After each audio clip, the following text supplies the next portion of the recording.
The clink of glasses, soft jazz music, and the scent of expensive perfume filled the luxurious restaurant that night.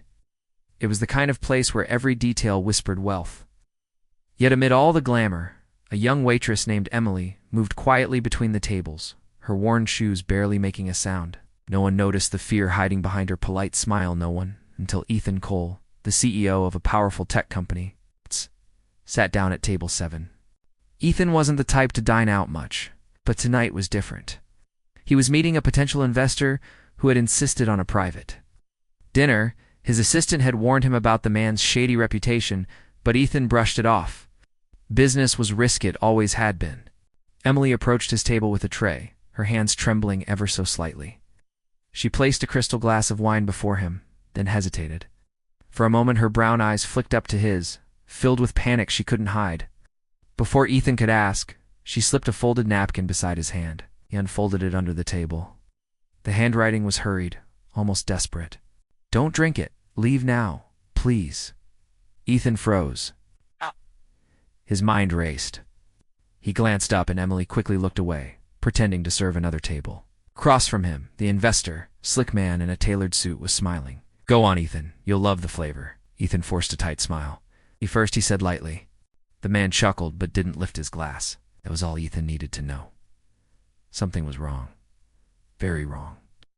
As Emily passed by again, Ethan reached out and grabbed her hand, not roughly, but firmly enough to make her stop. Their eyes met. "You're coming with me," he whispered. Her lips parted in shock. "Sir, I now," he insisted. He stood, pretending to take a phone call. "Excuse me," he told the investor, his voice calm, though his pulse thundered. "Emergency at the office." Then, without another glance, he guided Emily out through the back exit of the restaurant.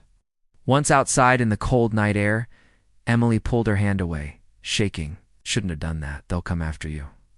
"Who?" Ethan demanded. Tears welled in her eyes. "The man you were meeting?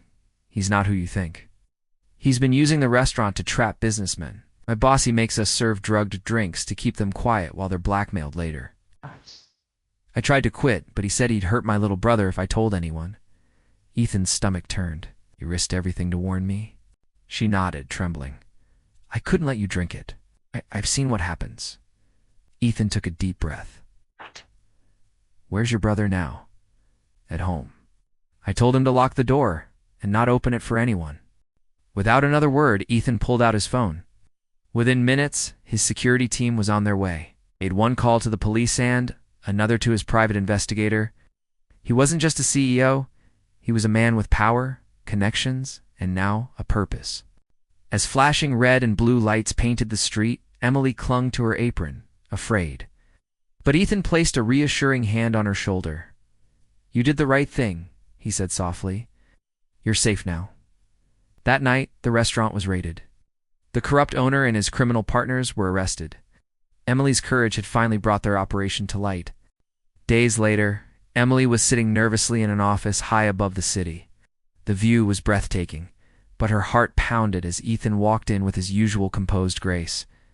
"You didn't have to call me here," she said shyly, smiled. "Actually, I did.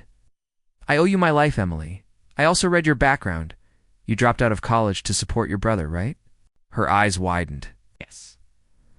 I wanted to study business management, but life got in the way," Ethan finished for her. "Well, I think it's time life gave you a break." He slid a folder across the desk. Inside was an offer letter. Full scholarship at the business program of your choice. And if you ever want a job here when you graduate, the door's open. Tears filled her eyes. "I don't know what to say. Say you'll keep being brave," he said warmly. "The world needs more people like you." Emily nodded, overcome with emotion. For the first time in years, she felt safe and seen. Months later, she'd often walk by the same restaurant, now shut down and empty, a for sale sign hanging in the window. Each time, she'd remember that night, the fear, the note, and the stranger who believed her.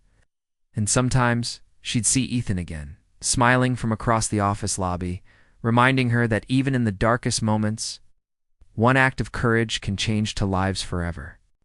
Moral: sometimes heroes don't wear suits or carry power, they carry courage, even when their hands shake.